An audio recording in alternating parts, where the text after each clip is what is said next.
Marie-Inès Romel vient de produire plus de 20 000 bouteilles pour l'Hexagone avec à terme des projets d'export aux Antilles. Rien ne prédestinait cette jeune femme de Grigny à être à la tête d'une entreprise de prestige. Nathalie Serfati, Mourad Bouritima et Jean-Pierre Magnodet l'ont rencontrée dans les vignes de la Marne.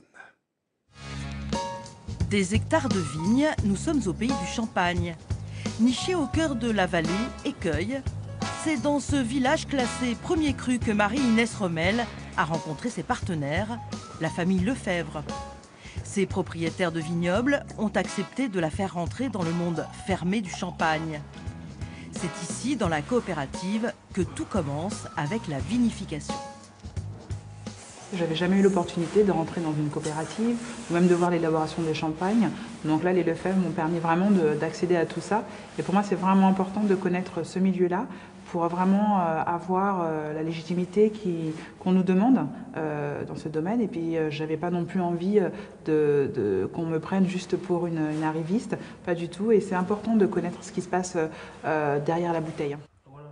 La rencontre a eu lieu par hasard avec Anselme Lefebvre qui a très vite été séduit par la jeune femme. Elle avait l'air motivée, puis elle était un peu marrante. Et ça, c'est important. Originaire de Guadeloupe, Marie-Inès Romel voit la concrétisation d'un rêve né il y a 10 ans lorsqu'elle travaille dans une épicerie fine, créer sa propre marque de champagne. Toutes ces bouteilles qui dorment dans la cave seront bientôt estampillées de la marque Marie-Césaire. 6 cuvées pour le marché en métropole, mais surtout à terme pour les Antilles, gros consommateurs de champagne. Les Antilles, c'est pas quelque chose qui est accessible pour le commun des vignerons. C'est quand même un marché assez atypique. Donc on se dit pourquoi pas y aller. Le projet était intéressant, elle avait envie, donc on a dit allez, on y va, on essaye. Pas question pour Marie-Inès d'être là, en observatrice.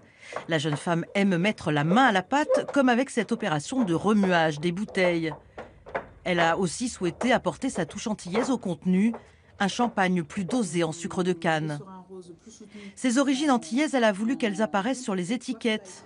Elle a travaillé avec un designer graphiste et un imprimeur, tous les deux habitués à promouvoir les marques de champagne.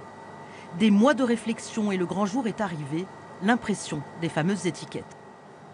Il fallait apporter la dimension, une touche antillaise. Donc, en l'occurrence, c'est passé par des symboles, comme les colibris qui ont été repris en symbole, qui sont un peu l'animal emblème des Antilles. Je suis vraiment émue parce que c'est un travail de longue haleine et là, ça prend forme. Et c'est comme si c'était mon 4e bébé, en fait. Marie-Inès Romel ne se serait pas contentée de coller une étiquette sur une bouteille. Elle s'est impliquée à tous les niveaux de fabrication. Avec Christophe, elle a même appris à entretenir les vignes. Et quand elle marche entre les pieds, elle se plaît à rêver qu'un jour, ce sont ses propres vignes en Guadeloupe qu'elle pourra gravir.